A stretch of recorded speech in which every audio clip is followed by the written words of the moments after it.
Assalamualaikum warahmatullahi wabarakatuh. Alhamdulillah, alhamdulillahillazi 'allama bil qalam, 'allamal insana ma lam ya'lam. Subhanaka la ilma lana illa ma 'allamtana innaka antal alimul hakim. Allahumma salli wa sallim ala sayyidina Muhammad wa ala alihi wa ashabihi ajma'in. Amma ba'd. Pemirsa Mutiara Iman Kompas TV yang insya Allah dirahmati oleh Allah Subhanahu wa Ta'ala. Insya Allah pagi ini tema kajian kita terkait spiritual. Apa itu spiritual? Kalau kita buka kamus, spiritual itu berasal dari kata bahasa Inggris spirit yang bermakna semangat. Tapi ada kitab ditulis dalam bahasa Inggris dengan judul The Spirit of Islam. Diterjemahkan ke dalam bahasa Arab menjadi Ruhud Dinil Islam. Berarti spirit yang diinginkan di sini, yang dimaksud di sini adalah ruh, nyawa. Ada kemudian terjadi fenomena dewasa ini. Sebagian umat muslim tinggi semangat beragamanya. Tetapi semua yang ditonjolkan dalam praktik keberagamaannya itu hanya simbol-simbol keagamaan saja, tapi kering dari nilai-nilai spiritual. Tidak hidup ibadahnya, mati ibadahnya, karena tidak ada ruhnya. Misalnya, ada orang menemukan hadis, membaca teks hadis, bahwa penting untuk meluruskan dan merapatkan saf. Sehingga mulai dia takbir sampai salam berakhir sholatnya, itu terus saja diperhatikan bagaimana caranya bisa bersentuhan antara sikunya dan kakinya dengan jamaah yang sholat di sebelahnya. Hal ini tidak saya salahkan sepenuhnya karena memang ada dalilnya menghendaki demikian. Tapi jangan sampai kita mengupayakan hal itu, tetapi kemudian melupakan nilai-nilai anta'budallah ka'annaka tarahu. Jika kamu menyembah Allah, beribadah kepada Allah, seolah-olah kamu melihatnya. Pemirsa Kompas TV yang dimuliakan Allah, jadi ciri-ciri orang yang tinggi spiritualnya, tinggi rasa spiritualitasnya itu, relasi yang dibangun dengan Allah, hubungan yang dibangun dengan Allah itu betul-betul hubungan spiritual, bukan hubungan kontraktual. Seperti apa itu hubungan kontraktual? Misalnya, ada muslim menemukan teks hadis bahwa orang yang sholat duha itu akan dimudahkan rezekinya. Sehingga dia sengaja berdiri untuk sholat duha dan menjadikan teks itu, hadis itu sebagai kontrak kepada Allah. Kontraknya dengan Allah bahwa ya Allah, saya ini sudah berdiri sholat duha, mudahkan memang rezekiku. Nanti kalau tidak dimudahkan rezekinya, akhirnya kecewa. Ataukah dia membaca teks hadis bahwa orang yang berdiri sholat malam, sholat tahajud, akan diterima doanya. Akhirnya dia sengaja berdiri sholat tahajud, dengan dalam hatinya berharap supaya diterima doanya. Berarti dia jadikan ini tadi teks hadis sebagai kontraknya dengan Allah. Tetapi orang yang memiliki rasa spiritualitas yang tinggi, rasa spiritual yang tinggi, hubungan yang dibangun dengan Allah itu betul-betul hubungan spiritual. Saya kasih contoh seperti apa itu rasa spiritual, dari sekian banyak rasa-rasa spiritual. Kita orang Bugis Makassar biasa, kalau mau dikasih menikah anak tak, datang semua itu tetangga, keluarga, 1 bulan sebelum acara mulai dari mapetua ada, sudah ada. Nanti selesai, nanti ditinggalkan rumah, berhenti bantuannya kepada kita, kalau selesai juga acara, selesai acara resepsi. Nah, akhirnya suatu saat, tetangga ini atau keluarga ini yang pernah bantu kita ketika kita melakukan acara, mau juga melakukan acara yang sama. Mau juga kasih menikah anaknya. Akhirnya si bapak yang pernah dibantu ini, dia telepon anaknya. Kalau anaknya itu adalah pekerja kantoran, dia katakan bahwa cuti dulu nak dari aktivitas kantor tak. Mau dihadiri acaranya ini Pak Anu. Mau dihadiri acaranya Om. Kalau anaknya aktivitas kehariannya adalah pedagang, tutup dulu nak tokonya. Tinggalkan dulu. Mau dihadiri acaranya Om Anu. Anaknya kemudian komplain. Bisakah Bapak perwakilan saja? Karena saya ini sibuk sekali. Bapaknya bilang tidak bisa nak. Tidak bisa diwakili. Kenapa? Nafataneki Kak sedih. Inilah semua rasa spiritual. Merasa berat Kak, kurasa. Saya merasa berhutang budi dengan dia. Nah, sekarang coba diperiksa dalam diri kita. Dari semua sekian banyak anugerah, rezeki, rahmat yang diberikan Allah Subhanahu wa taala, nikmat yang diberikan oleh Allah Subhanahu wa taala kepada kita, sudahkah kita dalam praktik peribadatan kita kemudian beribadah gara-gara merasa berat kepada Allah? Bukan sekedar mengharapkan apa yang dijanjikan Allah kepada kita. Selanjutnya, ciri-ciri orang yang tinggi spiritualnya akan dijelaskan setelah pesan-pesan yang satu ini.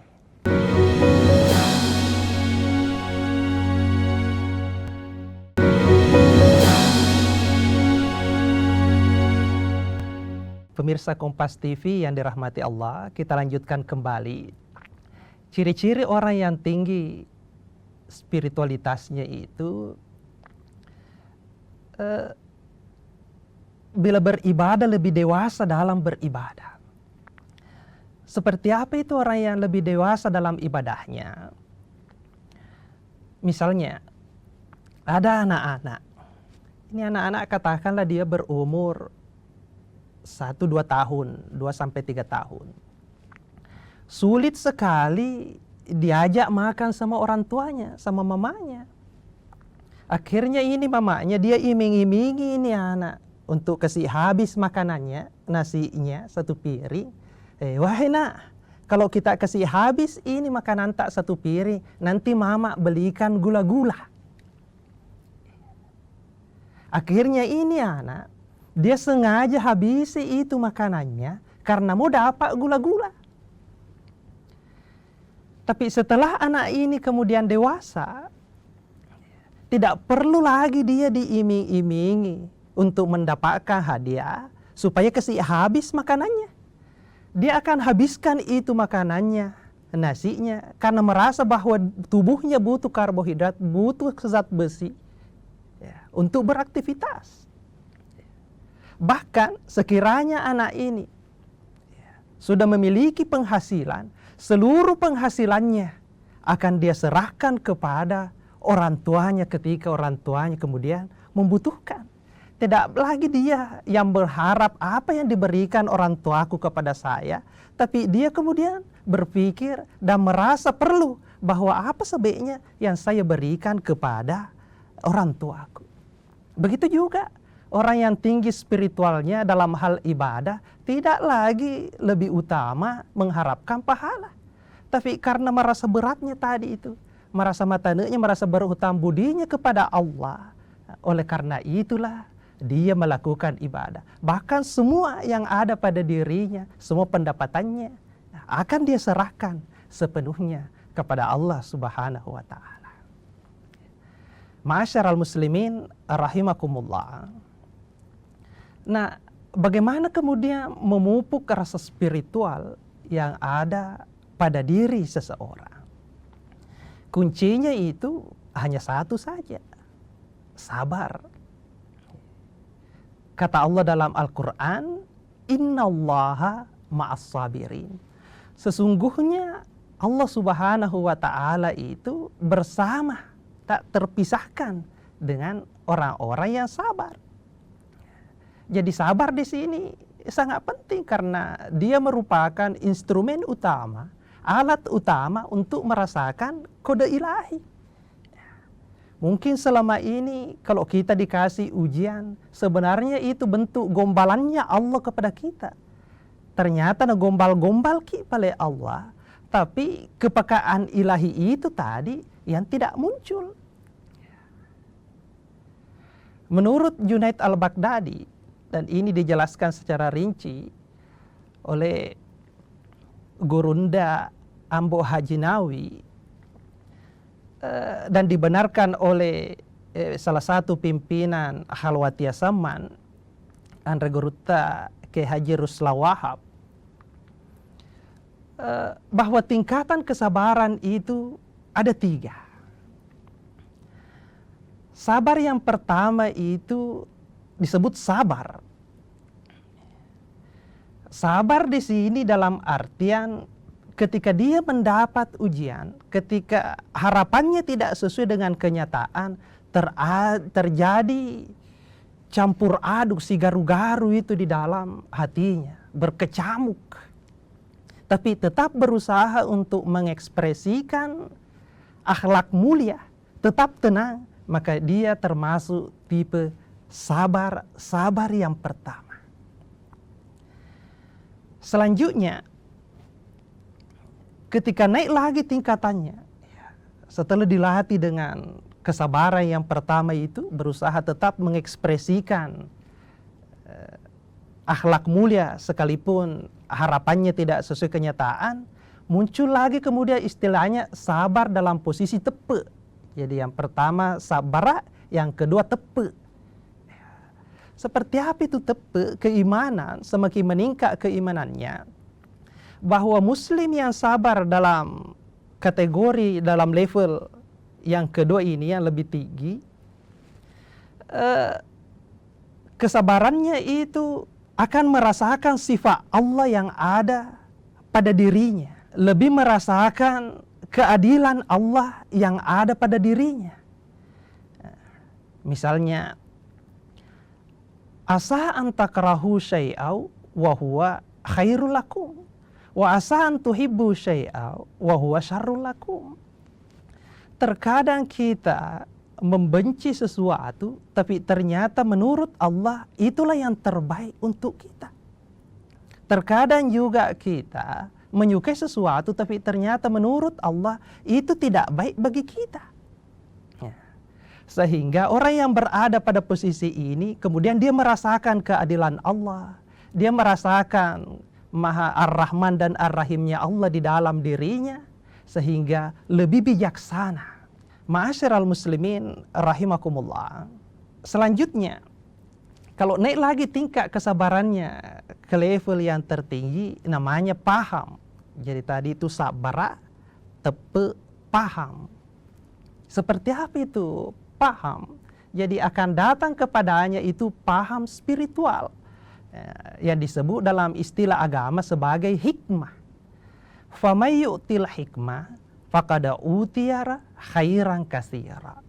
Barang siapa yang diberikan kepadanya hikmah, maka sungguh dia telah mendapatkan kebaikan yang sangat banyak. Kenapa yang dia dapatkan itu kebaikan yang banyak? Karena tidak pernah lagi datang kepadanya sesuatu yang tidak baik.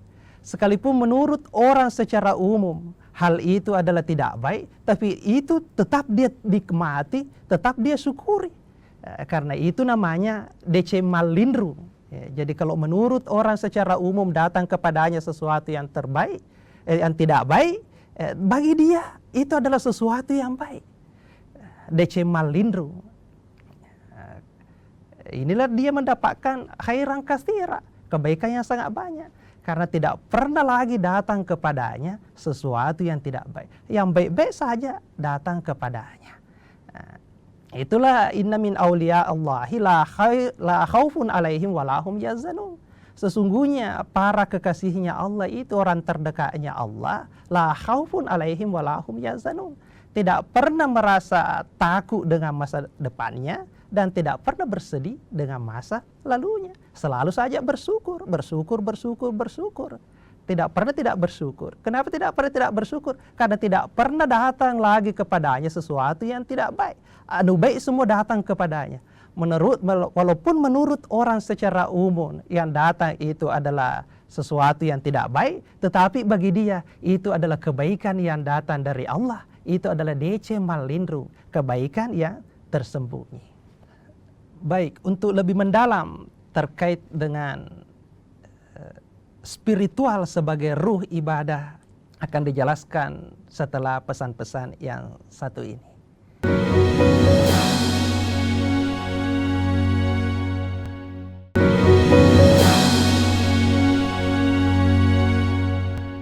Pemirsa Mutiara Iman yang dirahmati Allah, jadi orang yang ibadahnya betul-betul hidup, dia itu beragama dengan rasa, ya, tidak sekedar teks. Jadi teks-teks yang dia baca, baik itu teks hadis maupun Al-Quran, sesuai dengan konteks kehidupannya di era sekarang. Jadi apa yang diinginkan oleh teks dikontekstualisasikan dalam kehidupannya sehari-hari. Misalnya, ditemukan teks hadis yang mengatakan bahwa awal salat itu adalah ridahnya Allah. Ya. Tapi kemudian ketika datang tamu kepada kita, tamu ini lama sekali baru ketemu dan dia cuma sebentar di rumah kita untuk menemukan. Ya. Nah, di sini kemudian seseorang dihadapkan dengan dua, apakah dia pergi salat untuk mendapatkan awal salat, ataukah dia kemudian menerima ini tamu sebagai bentuk bahwa ciri-ciri orang yang beriman kepada Allah adalah memuliakan tamunya. Falyukrim daifah. Kalau dia kemudian tinggalkan itu tamu untuk pergi salat, itu benar, bisa saja benar secara hukum. Karena ada teksnya menunjukkan itu, tapi bisa jadi itu kurang etis secara akhlak. Karena memungkinkan melukai hati sesama manusia. Jadi bagaimana caranya peribadatan itu? Ya, baik itu ibadah berhubungan dengan Allah, berhubungan dengan manusia, maupun sesama makhluk. Bagaimana dalam satu peribadatan itu terintegrasi. Tidak ada satupun yang tersakiti gara-gara praktik peribadatan kita. Itu yang pertama, beragama dengan rasa. Selanjutnya, orang yang tinggi spiritualnya itu yang kedua, hubungan yang dibangun dengan Allah betul-betul hubungan spiritual, bukan hubungan kontraktual. Sehingga benarlah kemudian ungkapannya Rabi'ah Al-Adawiyah bahwa ya Allah, sekiranya saya ini salat beribadah gara-gara ingin mendapatkan surga, maka jangan masukkan saya ke surga. Tapi kalau saya ini beribadah gara-gara takut neraka, maka masukkan saya ke neraka. Saya ini hanya melakukan segala ekspresi, mengekspresikan rasa cintaku kepadamu. Ya. Jadi tidak lagi sekedar mengharapkan pahala, mengharapkan apa yang bisa diberikan Allah kepada kita, tetapi memberikan segala sesuatu atas dasar cinta, segala yang diekspresikan dalam dirinya atas dasar cinta. Misalnya, ada seorang pemuda yang baru menikah, istrinya kelaparan, tengah malam, di luar banjir, kencang angin hujan deras. Menurut orang secara umum, akhirnya dia keluar untuk membeli makanan. Menurut orang secara umum, kenapa ini rela untuk keluar di situ hujan-hujanan, di tengah banjir, menerjang banjir. untuk belikan ini kekasihnya, belikan istrinya. Menurut orang secara umum yang belum pernah merasakan perasaan cinta pasti menyalahkan, pasti mengatakan itu bodoh. Ya. Tapi orang yang merasakan hal yang sama pasti akan membenarkan apa yang dilakukan oleh pemuda ini. Selanjutnya orang yang hidup ibadahnya itu dia kemudian lebih dewasa dalam beribadah. Jadi dia tidak sekedar saja ingin mendapatkan apa yang diberikan oleh Allah kepadanya, tetapi ingin menyerahkan apa yang bisa dia serahkan kepada yang dia cintai. Mudah-mudahan kita semua termasuk orang-orang yang semakin meningkat rasa spiritual kita, yang dipupuk melalui kesabaran yang tingkatannya nanti sabar, yakin, dan paham, sehingga kita termasuk orang-orang manusia hikmah yang datang kepadanya hanya kebaikan saja, tidak pernah lagi datang sesuatu yang buruk, sekalipun menurut orang secara umum hal itu adalah hal buruk, sehingga dalam hidupnya selalu bersyukur, dan senantiasa merasa tenang. Cukup sekian kajian kita pagi ini. Saya akhiri dengan ucapan wallahul musta'an walaihi tiklan wallahul muwaffiq ila aqwamit thariq. Wassalamualaikum warahmatullahi wabarakatuh.